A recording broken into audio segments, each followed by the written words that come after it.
لو انت مريض سكري من النوع التاني، اسمع الفيديو ده كويس جدا وكرره كتير. افكارك اقدارك، افكارك اقدارك.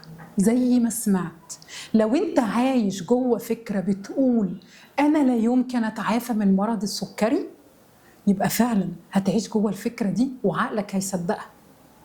وهقول لك بنهاية الفيديو تمرين تخليك ازاي تتغلب على الفكرة دي.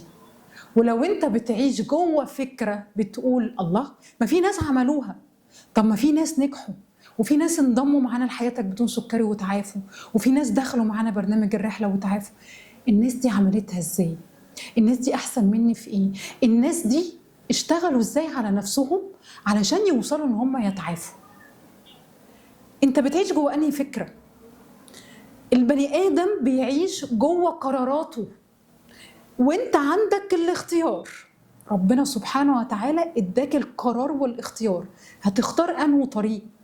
الفكرة اللي بعض الناس بتتبناها لا يمكن التعافي من السكري، ونسوا قانون الله سبحانه وتعالى، وأن ليس للإنسان إلا ما سعى، ووعد الله حق، وناس كتيرة قدرت تتعافى. الفارق انت مشيت مع انهي فكرة، وعقلك خدام ليك على حسب ما انت هتتبنى، على حسب ما هو هيقول لك عينيا حاضر انت تمام، فعلا ما هتعرف تتعافى وهتعيش عمرك كله كده. عكس لو انت تبنيت الفكرة التانية وعقلك صدقها وعاش جواها، هتتعافى.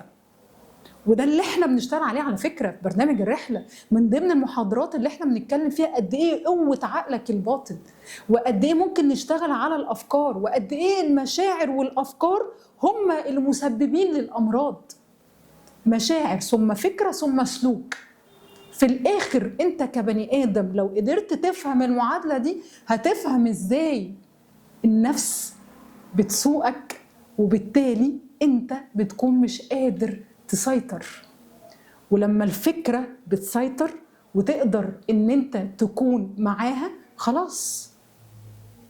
تمرين بسيط، اكتب الفكرة اللي مسيطرة على عقلك دلوقتي، ان انت مش هتقدر تتعافى. صح، دي فكرة. طب ايه الدليل؟ اكتب 10 أدلة بتقول ان انت مش هتقدر تتعافى. طب قد ايه لو انت عشت جوه الفكرة دي هتأثر على حياتك؟ وقد ايه لو انت تخليت عن الفكرة دي هتأثر على حياتك؟ قد ايه لو انت قدرت تتعافى من السكر حياتك هتتغير؟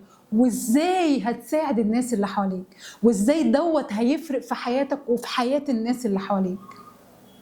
اكتب الحاجات دي كلها وجاوب على نفسك، والإجابة هتوضح لك قد ايه ان الفكرة دي مش حقيقية.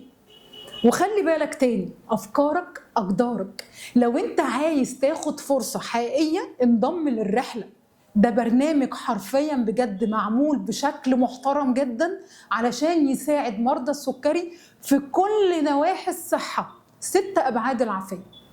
محاضرات استحالة تسمعها غير في الرحلة، علشان عارفين قد إيه إن تغيير العادات حاجة صعبة، وقد ايه الافكار بتتحكم في البني ادم، وقد ايه المشاعر اللي احنا مش بنعرف نتعامل معاها بتتحكم في ارتفاع سكر الدم. افكارك اقدارك. اختار الفكرة اللي هتخلي حياتك تعيش الحياة الطيبة، وتخلي نفسك نفس مطمئنة، وتعيش معنى الحياة.